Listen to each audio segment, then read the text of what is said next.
Mwalimu, hongera kwa ushindi kwa siku ya leo. Asante. Pengine siri ni nini ambayo umeweza kuingia nao ndani ya kiwanja na kuweza kuibuka na matokeo?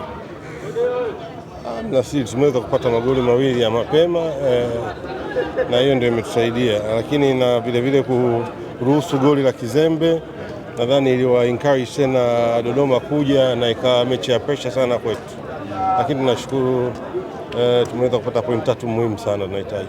Nafasi ambayo timu yako ipo na mwenendo wa ligi jinsi ambavyo unaona, tuione KMC wapi? Nafasi sio nzuri, kwa hiyo tuna mechi zingine za kucheza.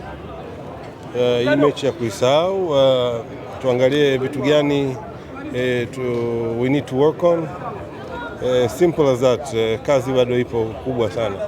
Shabani Chirundo umeonekana kuwa unampatia nafasi lakini anakuwa hakupi kile kitu ambacho unahitaji. Labda pengine kwenye kiwanja cha mazoezi tuone akibadilika zaidi. Shabani ni mchezaji ana quality sana.